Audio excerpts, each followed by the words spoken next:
Hello, and welcome to Sauter Audio, a channel where I read books and short stories for you, the viewer. Today we'll be continuing on with our journey through The Sea Wolf by Jack London. Let's get into it.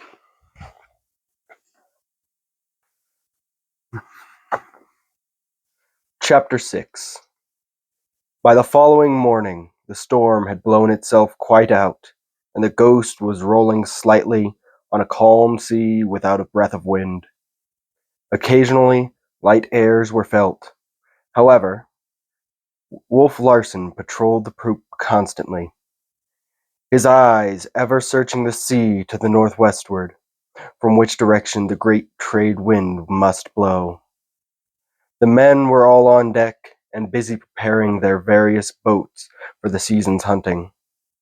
There were 7 boats aboard, the captain's dinghy and the 6 which the hunters will use.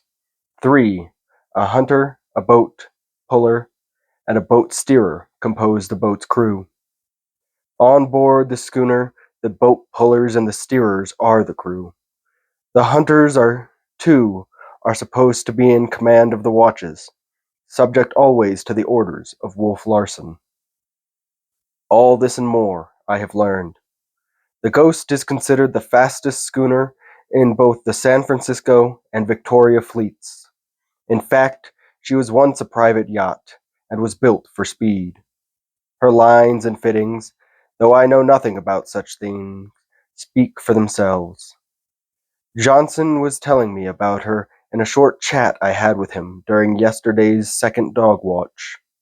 He spoke enthusiastically, with a love for a fine craft such as some men feel for horses. He is greatly disgusted with the outlook, and I am given to understand that Wolf Larsen bears a very unsavory reputation among the sealing captains. It was the Ghost herself that lured Johnson into signing for the voyage, but he is already beginning to repent. As he told me, the Ghost is an 80-ton schooner of a remarkably fine model. Her beam, or width, is 23 feet, and her length is a little over 90 feet. A lead keel of fabulous but unknown weight makes her very stable, while she carries an immense spread of canvas. From the deck to the truck of the main topmast is something over 100 feet, while the foremast with its topmast is 8 or 10 feet shorter. I am giving these details so that the size of this little floating world, which holds 22 men, may be appreciated. It is a very little world, a mote, a speck, and I marvel that men should dare to venture the sea on a contrivance so small and fragile.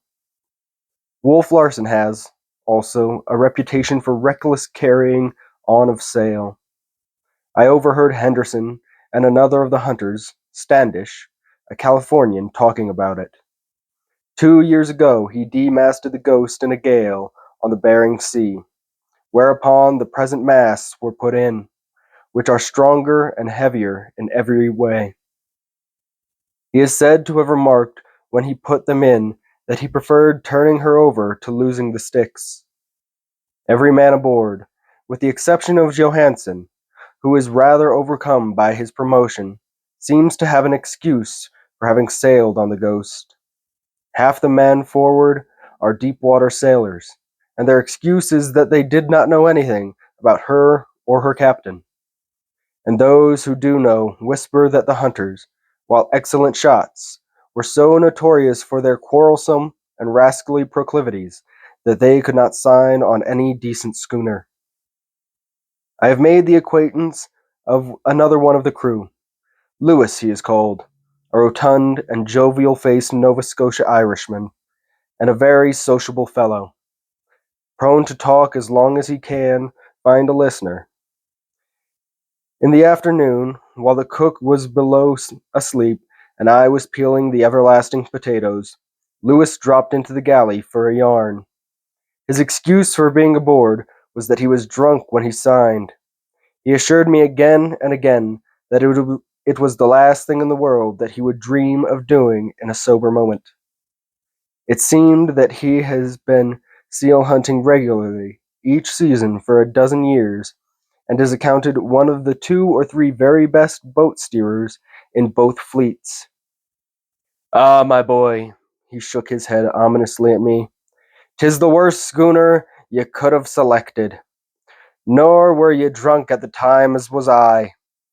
'Tis sealin' is the sailor's paradise on other ships than this. The mate was the first, but mark me words, there'll be more dead men before this trip is done with. Hist now, between you and myself and the scansion there, this Wolf Larsen is a regular devil, and the Ghost'll be a hell ship like she's always been since he had hold of her. Don't I know, don't I know? Don't I remember him in Hakodate 2 years gone, when he had a row and shot 4 of his men? Wasn't I a layin' on the Emma L, not 300 yards away, and there was a man the same year he killed with a blow of his fist. Yes, sir, killed him deado. His head must have been smashed like an eggshell. And wasn't there the governor of Kura Island and the chief of police, Japanese gentlemen, sir? And didn't they come aboard the Ghost as his guests a bringin' their wives along? Wee and pretty little bits of things like you see 'em paintin' on fans. And as he was a gettin' under way, didn't the fond husbands get left astern like in their sampan, as it might be an accident? And wasn't it a week later that the little poor ladies was put ashore on the other side of the island, with nothing before 'em but to walk home across the mountains on their teeny weeny little straw sandals, which wouldn't hang together a mile? Don't I know? 'Tis the beast he is, this Wolf Larsen, the great big beast mentioned of in Revelation, and no good end will ever come to. But I've said nothing to ye, mind ye. I've whispered never a word, for old fat Lewis'll live the voyage out if it's the last mother's son of ye's go to the fishes. Wolf Larsen. He snorted a moment later. Listen to the word, will ye? Wolf, 'tis what he is. He's not black-hearted like some men. 'Tis no heart he has at all. Wolf, just wolf, 'tis what he is. D'ye wonder he's well named? But if he is so well known for what he is, I queried, how is it that he can get men on ship with him? And how is it ye can get men to do anything on God's earth and sea? Lewis demanded with Celtic fire. How do you find me if 'twasn't that I was drunk as a pig when I put me name down? There's them that can't sail with better men, like the hunters, and them that don't know, like the poor devils of windjammers for'ard there. But they'll come to it. They'll come to it, and be sorry the day they was born. I could weep for the poor creatures. Did, but I forget poor old fat Lewis and the troubles before him.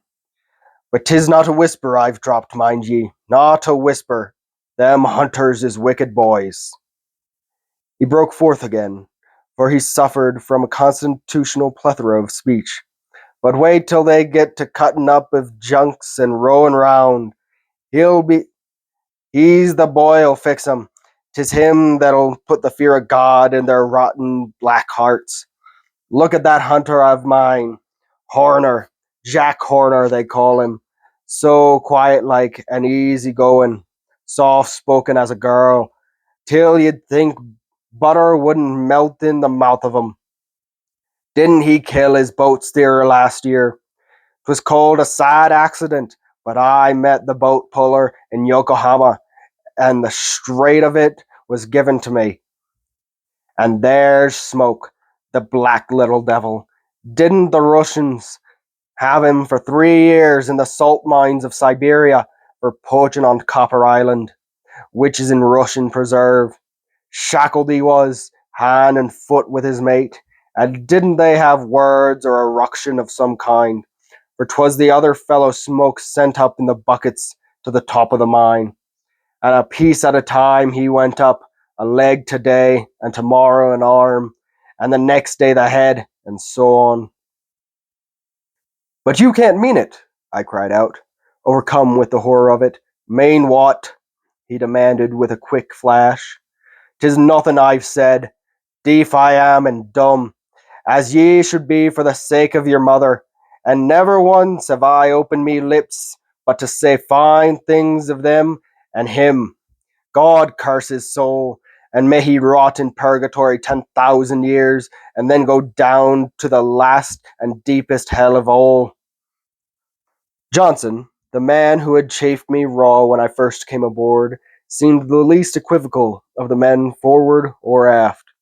In fact, there was nothing equivocal about him. One was struck at once by his straightforwardness and manliness, which in turn were tempered by a modesty which might be mistaken for timidity. But timid he was not. He seemed rather to have the courage of his convictions, the certainty of his manhood. It was this that made him protest at the commencement of our acquaintance against being called Janssen, and upon this and him Lewis passed judgment and prophecy. "'Tis a fine chap, the square-head Johnson we've forward with us," he said. "The best sailorman in the forecastle. He's my boat puller. But it is to trouble he'll come with Wolf Larsen, as the sparks fly upward. It's meself that knows. I can see it brewing and coming up like a storm in the sky. I've talked to him like a brother, but it's little he sees in taking in his lights or flying false signals. He grumbles out when things don't go to suit him, and there'll be always some telltale carrying word of it aft to the wolf. The wolf is strong, and it's the way of a wolf to make height and strength it is he'll see in Johnson. No knuckling under, and a yes, sir, thank you kindly, sir, for a curse or a blow. Oh, she's a comin', and God knows where I'll get another boat puller. What does the fool up and say when the old man calls him Johnson? But my name's Johnson, sir, and then spells it out letter for letter. Ye should have seen the old man's face. I thought he'd let drive him at the spot. He didn't, but he will, and he'll break that squarehead's heart. Or it's little I know of the ways of men on the ships I've seen in the sea. Thomas Mugridge is becoming unendurable. I am compelled to master him and to sir him with every speech. One reason for this is that Wolf Larsen seems to have taken a fancy to him. It is an unprecedented thing, I take it, for a captain to be chummy with the cook. But this is certainly what Wolf Larsen is doing. 2 or 3 times he put his head into the galley and chaffed Mugridge good-naturedly, and once this afternoon he stood by the break of the poop and chatted with him for fully 15 minutes.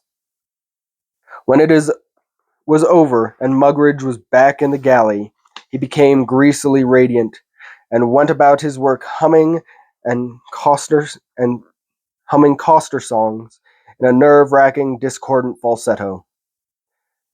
"I always get along with the officers," he remarked to me in a confidential tone. "I know why. I do. I make myself appreciated.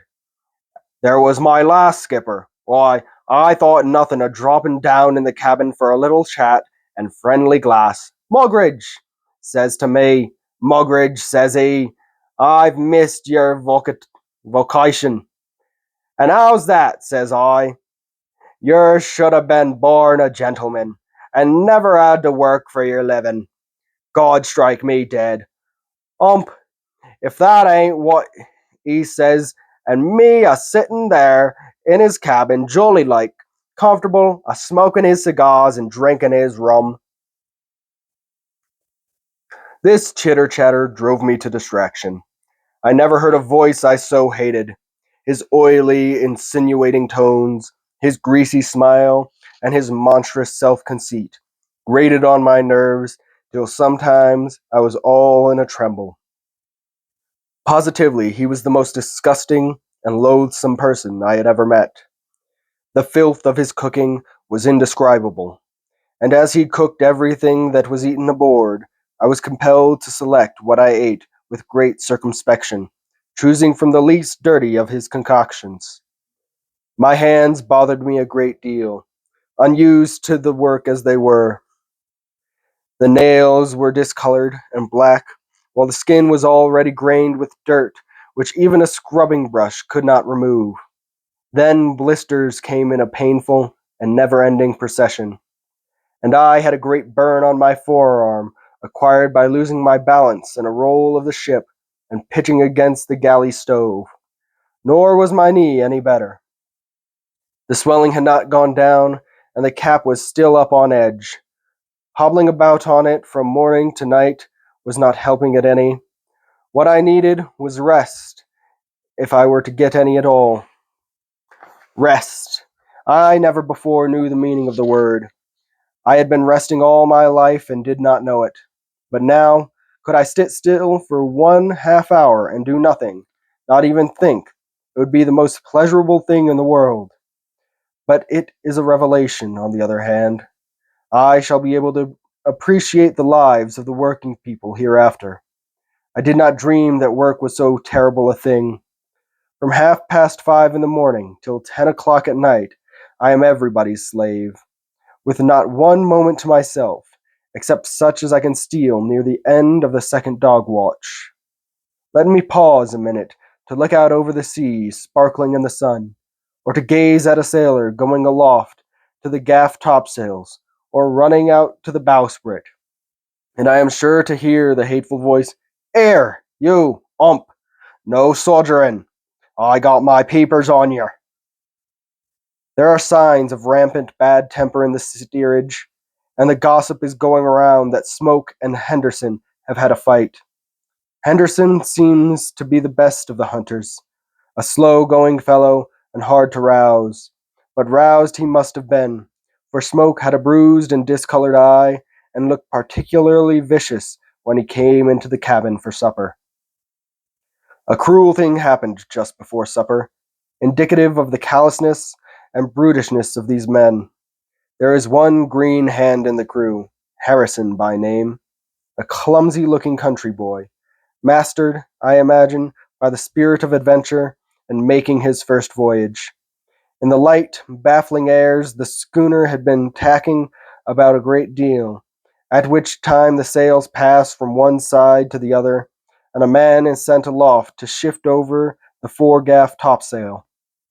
In some way, when Harrison was aloft, the sheet jammed in the block through which it runs at the end of the gaff. As I understood it, there were two ways of getting it cleared. First, by lowering the foresail, which was comparatively easy and without danger, and second, by climbing out the peak halyards to the end of the gaff itself, an exceedingly hazardous performance. Johansen called out to Harrison to go out the halyards. It was patent to everybody that the boy was afraid, as well he might be, 80 feet above the deck, to thrust himself on those thin and jerky ropes. Had there been a steady breeze, it would have not been so bad, but the Ghost was rolling emptily in a long sea, and with each roll the canvas flapped and boomed, and the halyards slacked and jerked taut. They were capable of snapping a man off like fly from a whiplash. Harrison heard the order and understood what was demanded of him, but hesitated. It was probably the first time he had been aloft in his life. Johansen, who had caught the cognition of Wolf Larsen's masterfulness, burst out with a volley of abuse and curses. "That'll do, Johansen," Wolf Larsen said brusquely. "I'll have you know that I do the swearing on this ship. If I need your assistance, I'll call you in." "Yes, sir," the mate acknowledged submissively. In the meantime, Harrison had started out on the halyards. I was looking up from the galley floor, and I could see him trembling, as with ague in every limb. He proceeded very slowly and cautiously, an inch at a time. Outlined against the clear blue sky, he had the appearance of an enormous spider crawling along the tracery of its web. It was a slight uphill climb, where the foresail peaked high, and the halyards, running through various blocks on the gaff and mast, gave him separate holds for his hands and feet. But the trouble lay in that the wind was not strong enough nor steady enough to keep the sail full. When he was halfway out, the Ghost took a long roll to windward, and back again into the hollow between two seas. Harrison ceased his progress and held on tightly. 80 feet beneath, I could see the agonized strain of his muscles as he gripped for very life. The sail emptied, and the gaff swung amidships. The halyards slackened, and though it all happened very quickly, I could see them snag beneath the weight of his body. Then the gaff swung to the side with an abrupt swiftness. The great swale boomed like a cannon, and the 3 rows of reef points slatted it against the canvas like a volley of rifles. Harrison, clinging on, made the giddy rush through the air. The rush ceased abruptly. The halyards became instantly taut. It was the snap of the whip. His clutch was broken. One hand was torn loose from its hold. The other lingered desperately for a moment and followed. His body pitched out and down, but in some way he managed to save himself with his legs. He was hanging by them, head downward. A quick effort brought his hands up to the halyards again, but he was a long time regaining his former position, where he hung, a pitiable object. "I'll bet he has no appetite for supper," I heard Wolf Larsen's voice, which came to me from around the corner of the galley. "Stand from under you, Johansen. Watch out. Here he comes." In truth, Harrison was very sick, as a person is seasick, and for a long time he clung to his precarious perch without attempting to move. Johansen, however, continued violently to urge him to the completion of his task. "It is a shame," I heard Johansen growling in a painfully slow and correct English. He was standing by the main rigging, a few feet away from me. "The boy is willing enough. He will learn if he has the chance. But this is—" He paused a while, for the word murder was his final judgment. "Hist, will ya?" Lewis whispered to him. "For the love of your mother, hold your tongue." But Johnson, looking on, still continued his grumbling. "Look here," the hunter Standish spoke to Wolf Larsen. "That's my boat puller, and I don't want to lose him." "That's all right, Standish," was his reply.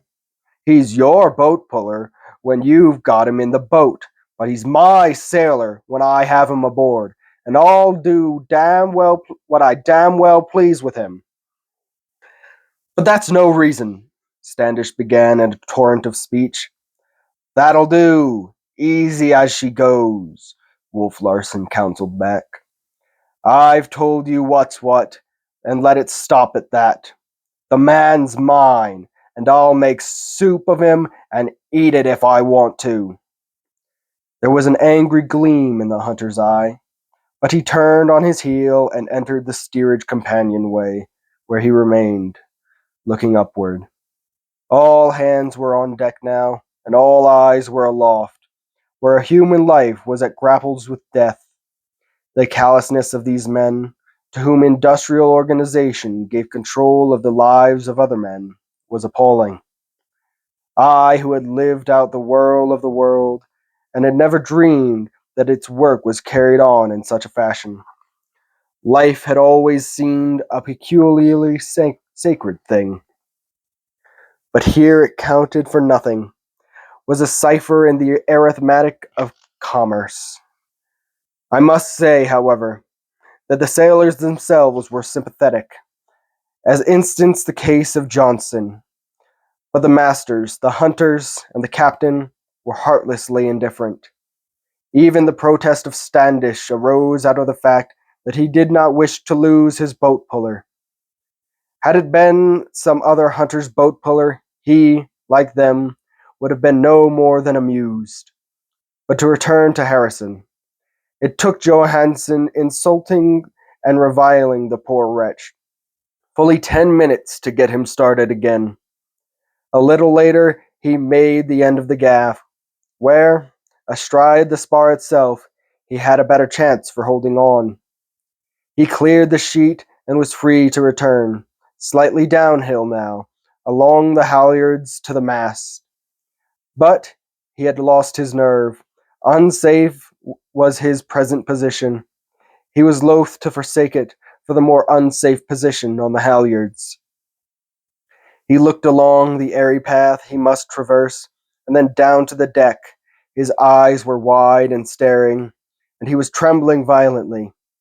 I had never seen fear so strongly stamped upon a human face. Johansen called vainly for him to come down. At any moment he was liable to be snapped off of the gaff, but he was helpless with fright. Wolf Larsen, walking up and down with smoke and in conversation, took no more notice of him, though he cried sharply once to the man at the wheel, "You're off course, my man! Be careful, unless you're looking for trouble." "Aye, aye, sir," the helmsman responded, putting a couple of spokes down. He had been guilty of running the Ghost several points off of her course in order that what little wind there was should fill the foresail and hold it steady. He had striven to help the unfortunate Harrison at the risk of incurring Wolf Larsen's anger. The time went by, and the suspense, to me, was terrible. Thomas Mugridge, on the other hand, considered it a laughable affair, and was continually bobbing his head out the galley door to make jocose remarks. How I hated him, and how my hatred for him grew and grew during that fearful time to cyclopean dimensions. The first time in my life I experienced the desire to murder, saw red, as some of your picturesque writers may phrase it. Life in general might still be sacred, but life in the particular sense of Thomas Mugridge had become very profane indeed.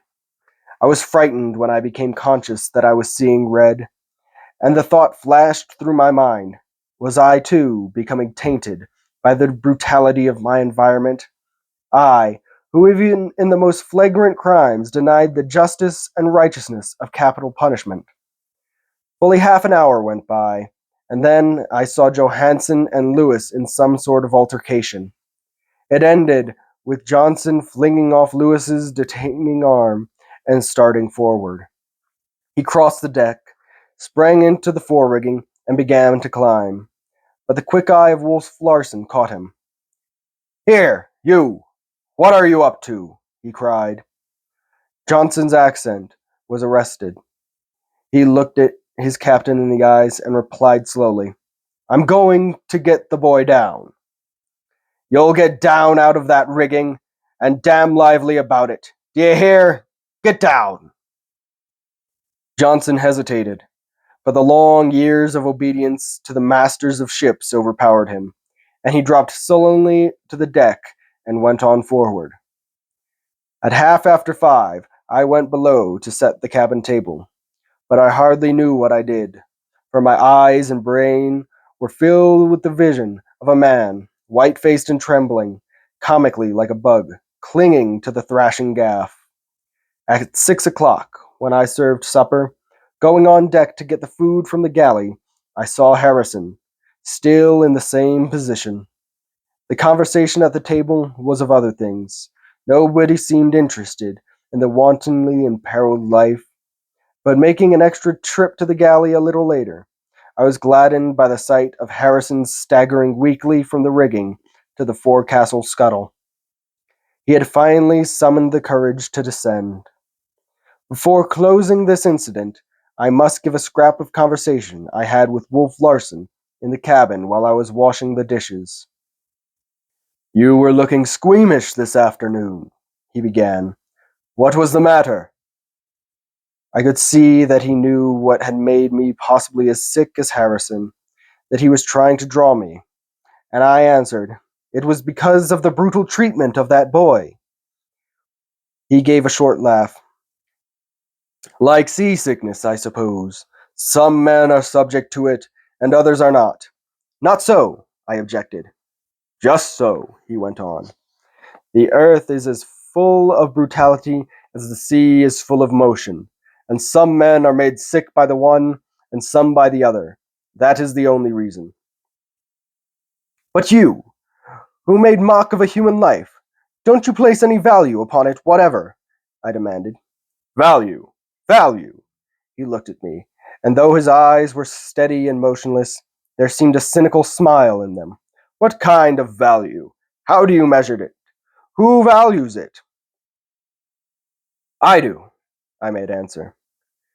Then what is it worth to you? Another man's life. I mean, come, now. What is it worth?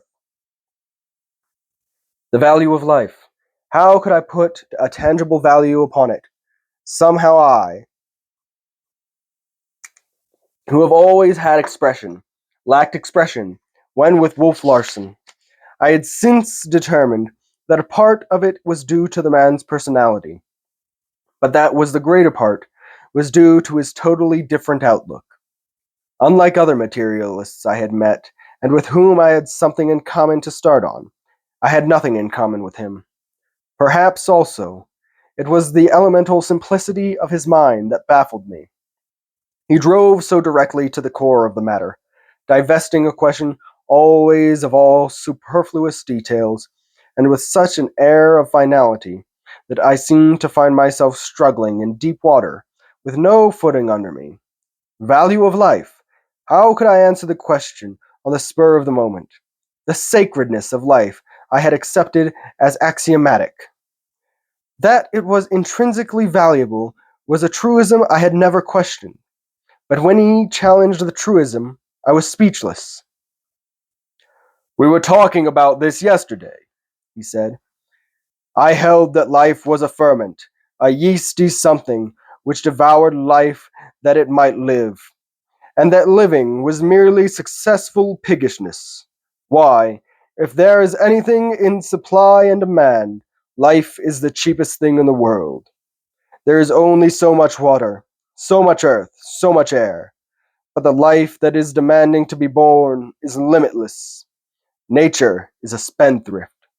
Look at the fish and their millions of eggs. For what matter? Look at you and me.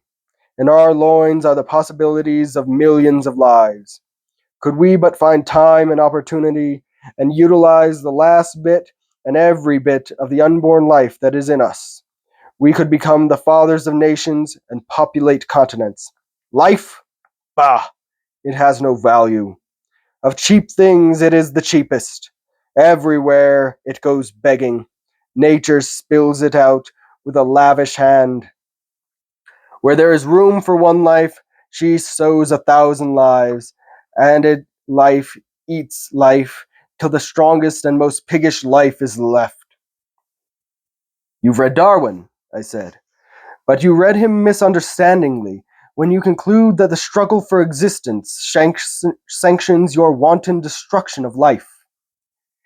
He shrugged his shoulders. You know, you only mean that in relation to human life. For the flesh and the fowl and the fish you destroy as much as I or any other man.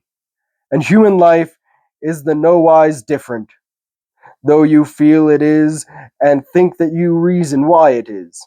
Why should I be parsimonious with this life which is cheap and without value? There are more sailors than there are ships in the sea for them, more workers than there are factories or machines for them. Why, you, who live on the land, know that your house, your poor people in the slums of cities, and loose famine and pestilence upon them, and that there still remain more poor people, dying for want of a crust of bread and a bit of meat, which is life destroyed, then you know what to do with. Have you ever seen the London dockers fighting like wild beasts for a chance to work? He started down the companion stairs, but turned his head for a final word. Do you know the only value life has is what life puts upon itself? And it is, of course, overestimated, since it is of necessity prejudiced in its own favor. Take that man I had aloft. He held on as if it were a precious thing, a treasure beyond diamonds or rubies. To you? No. To me? Not at all. To himself? Yes, but I do not accept his estimate.